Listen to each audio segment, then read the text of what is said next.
Di sini saya akan menjelaskan bagaimana itu manajemen operasi. Sebelum itu, saya akan memperkenalkan diri. Perkenalkan, nama saya Niko Pernegatan Brutu. NIM saya 2002-03007. Mata kuliah Dasar-Dasar Manajemen. Dosen pengampu yaitu Bapak Dr. Wendy Septani Hutahean, SE MTH. Oke, baik, langsung aja. Di sini saya akan menjelaskan bagaimana itu manajemen operasi.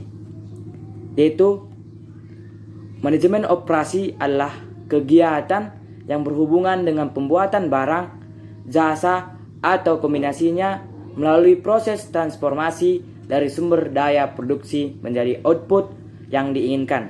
Di sini saya akan menjelaskan bagaimana itu teori pengambilan keputusan. Yaitu tahap dalam proses pengambilan keputusan yaitu ada 6 tahap, yaitu 1. Identifikasi masalah dan faktor-faktor yang mempengaruhinya. Yang kedua itu tetapkan tujuan dan kriteria keputusan atau memiliki solusi. Yang ketiga, kembangkan model dengan beberapa alternatifnya. Yang keempat yaitu analisis model dan dibandingkan. Dan kelima, pilihan model yang terbaik. Baru yang terakhir itu tetapkan model terpilih. Model pengambilan keputusan dapat diklasifikasikan dalam 3 bentuk, yaitu yang pertama itu model visi. Model visi ini adalah model yang secara fisik menggambarkan objek aslinya. Contohnya itu prototipe suatu model pesawat, kereta api, atau miniatur suatu gedung, rumah tinggal, dan terowongan. Yang kedua itu model skematik. Model skematik ini adalah model yang dinyatakan dalam bentuk skema, diagram, grafik, atau gambar dari suatu objek yang lain. Di sini adalah penggunaan warna dan perangkat lunak komputer lebih memperkaya dalam memberikan gambaran dari suatu yang nyata. Yaitu yang ketiga yaitu model matematika.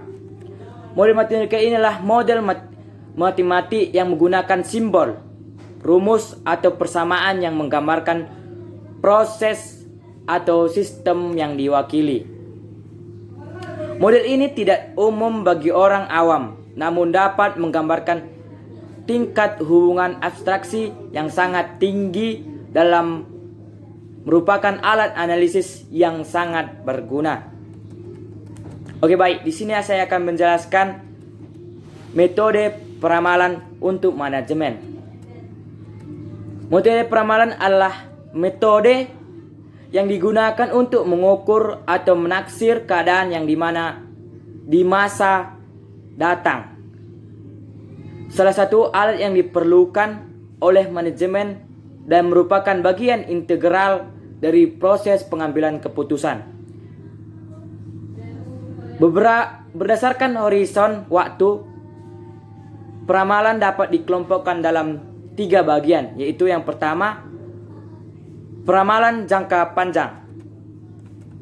Peramalan jangka panjang ini yaitu mencakup waktu lebih besar dari 18 bulan. Misalnya, peramalan yang dibutuhkan dalam kegiatannya dengan penanaman modal, perencanaan fasilitas, dan perencanaan untuk kegiatan penelitian dan pengembangan. Yang kedua yaitu peramalan jangka menengah. Peramalan jangka menengah ini mencakup waktu antara 3 sampai 18 bulan. Misalnya, peramalan untuk merencanakan perjualan, perencanaan memproduksi, dan perencanaan tenaga kerja tidak tetap. Di sini yang ketiga yaitu peramalan jangka pendek.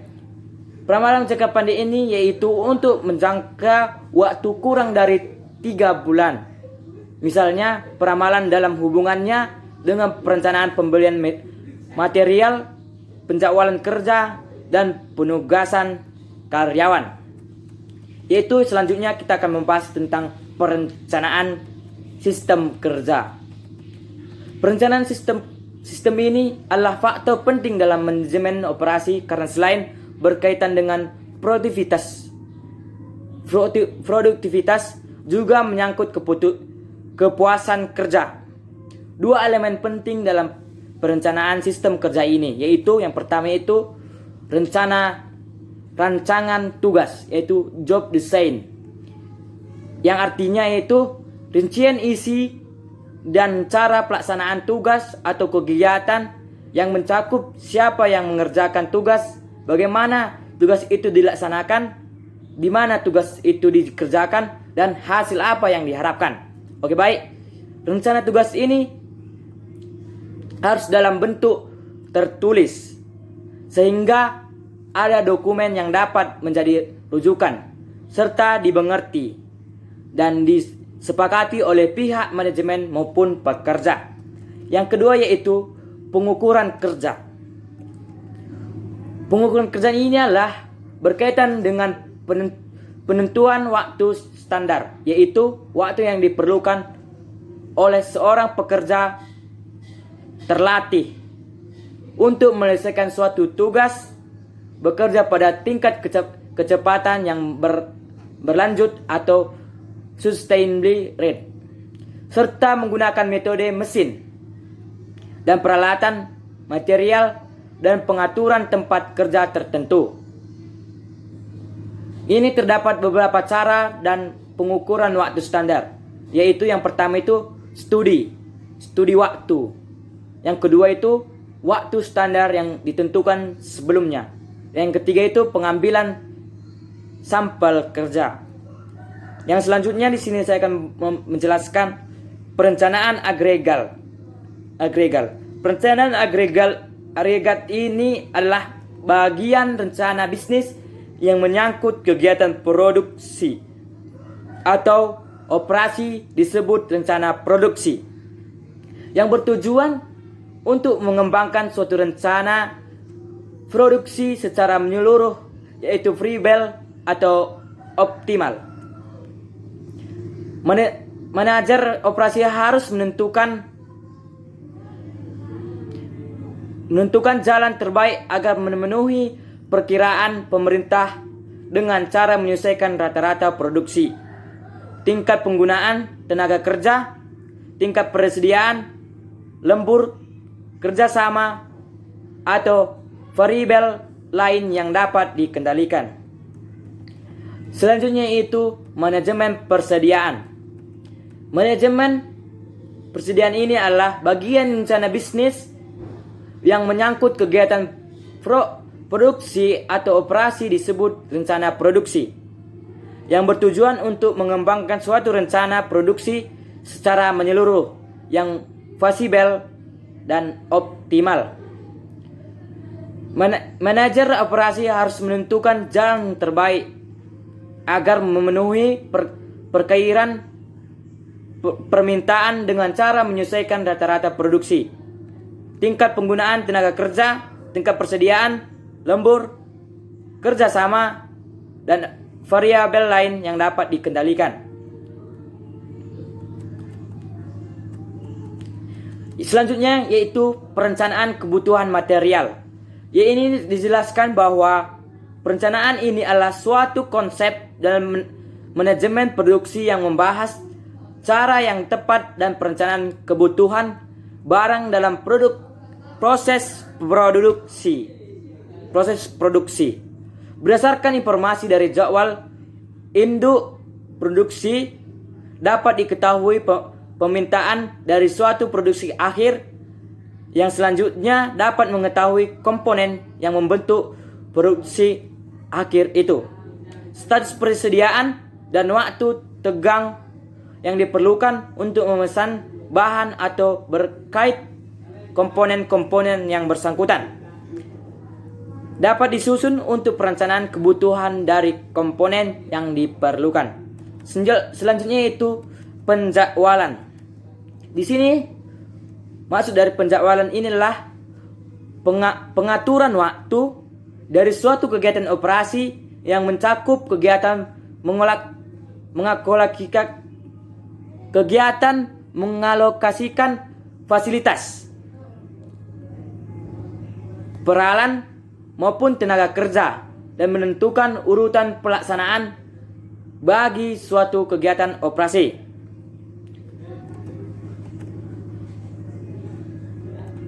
Selanjutnya saya akan menjelaskan yaitu manajemen proyek. Manajemen proyek ini adalah suatu cabang khusus dalam manajemen operasi yang tumbuh dan berkembang karena adanya kebutuhan dalam organisasi, terutama untuk menangani kegiatan yang sifatnya tidak rutin atau baru dalam jangka waktu tertentu dan dengan anggaran tertentu pula. Di sini akan saya menjelaskan tahap perencanaannya, yaitu meliputi yang pertama itu mengidentifikasi gagasan proyek atau analisis pendahuluan. Yang kedua itu mengembangkan gagasan menjadi konsep-konsep alternatif. Yang ketiga itu mengevaluasi kelayakan konsep alternatif dari semua aspek. Yang ketiga itu menentukan konsep alternatif terbaik. Yang keempat mengidentifikasi sumber daya yang diperlukan dan jadwal pelaksanaan. Yang kelima itu menyusun perkiraan biaya. Dan keenam itu, yang terakhir itu menyusun kegiatan pelaksanaan. Oke, baik. Selanjutnya itu manajemen mutu. Manajemen mutu ini adalah derajat yang dicapai oleh karakteristik yang diinherent dalam memenuhi persyaratan.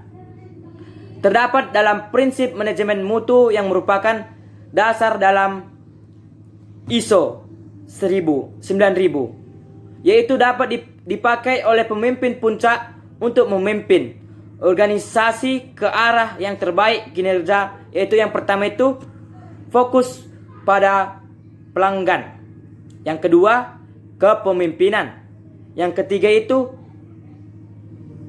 pelibatan anggota, yang keempat pendekatan proses, dan yang kelima itu pendekatan sistem pada manajemen. Di sini saya akan menjelaskan perencanaan fasilitas. Perencanaan fasilitas ini merupakan alat kegiatan yang dilakukan sebelum dan setelah perusahaan beroperasi, yaitu menentukan bagaimana suatu aset tetap perusahaan digunakan secara baik untuk menunjang tujuan perusahaan. Menurut Tompkins tahun 1984, proses perencanaan fasilitas merupakan suatu proses yang berkelanjutan yang dapat digambarkan dalam bentuk daur hidup fasilitas sebagai berikut, yaitu fase 1, tetapkan dan tujuan fasilitas.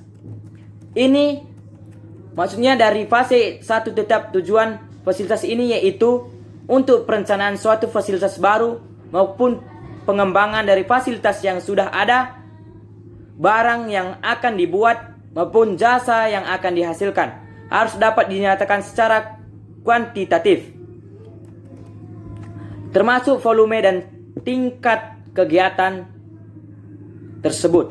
Yang kedua itu fase yang kedua, kembangan rencana fasilitas. Ini maksudnya itu bahwa terdiri dari dua tentuan kegiatan atau penunjangan yang diperlukan dalam mencapai tujuan tersebut.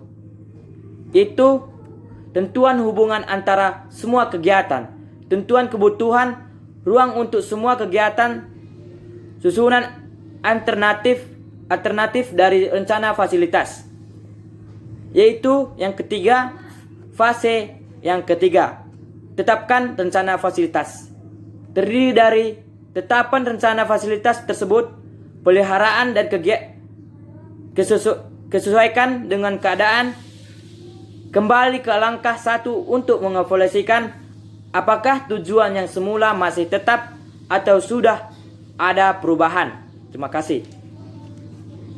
Sekian dari penjelasan saya. Apabila ada perkataan saya yang salah, saya minta maaf dan ucapkan terima kasih. Shalom, juah juah.